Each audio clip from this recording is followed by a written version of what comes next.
2000年後，蕭若元述往事，論當世，思來者，同大家一齊細說太史公史記。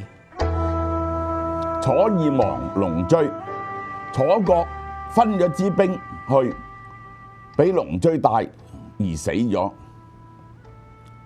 漢王恐，漢王咧就驚起上嚟，使盱眙人，叫盱眙呢個地方嘅人舞榭，往說齊王信曰，佢又派人去遊說呢個韓信喎。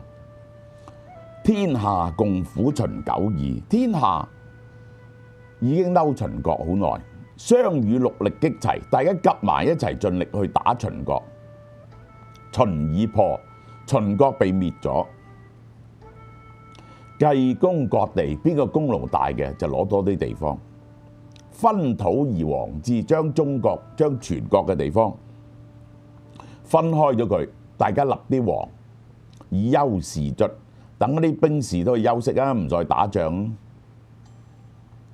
今漢王復興兵而東，但呢個漢王打破咗大家嘅協議，帶兵嚟東邊，侵人之份，去侵略人哋應該得到嘅嘢，奪人之地，搶人哋嘅土地，已破三秦，已經攻破咗呢一個三秦，仲唔夠，引兵出關，再帶兵出關，收諸侯之兵以東擊楚，揾晒所有諸侯嚟到幫佢一齊向東打楚國。佢嘅用意係點解咁做呢？其意非盡吞天下者不憂，係想食晒成個天下，非不知厭足如是甚也。一個不知滿足嘅人呢，係冇人衰得過佢噶。且漢王不可必，漢王呢個人啊係唔可以信噶。劉邦呢個人係身居漢王掌握中數矣，佢幾次啊其實都係俾漢王掌握咗佢嘅命運，佢條命握咗漢王手中。漢王憐之，漢王可憐佢而活之，放咗佢。賢得脱一走咗啫，節背約，每次都冇信冇口齒嘅，即刻反口，復擊漢王，又打個漢王，其不可親信如此。呢個人啊係咁唔可以信任嘅。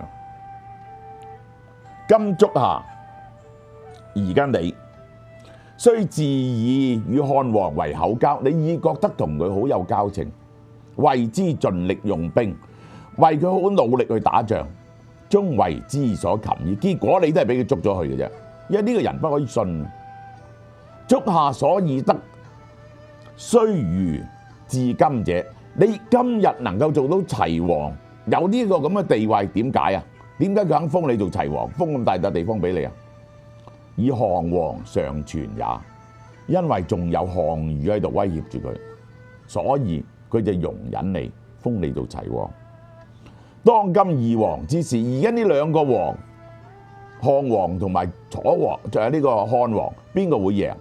權在足下，個勝負個權喺你度。足下右頭則漢王勝，如果你幫漢王，漢王就贏；左頭幫項王咧，就項王贏。項王今日亡，項王今日死咗，則賜取足下，跟住咧佢就會對付你。足下與項王有故，其實你以前同項羽都係有交情噶，都喺項羽手下做過噶，何不反漢？點解唔背叛咗漢，與楚聯和，同楚國講和，三分天下王之，將天下分為三份，齊楚漢。今惜此時，如果放棄咗呢個時機，而自必於漢以擊楚，係效忠於漢嚟到打楚，即為智者故若子乎？一個聰明人啊，係咪會咁做呢？韓信謝曰：韓信唔制。臣是項王，我喺項王手下係做過官，不過郎中，我只不過做過郎中啫，好低級嘅官。位不過執擊，係一個執擊嘅侍衛，執兵器嘅侍衛。言不聽，或不從，我講嘅嘢唔聽，我嘅計劃佢唔會用。故背漢而歸楚，背楚而歸漢。所以我先至背叛咗楚國而投降俾漢王。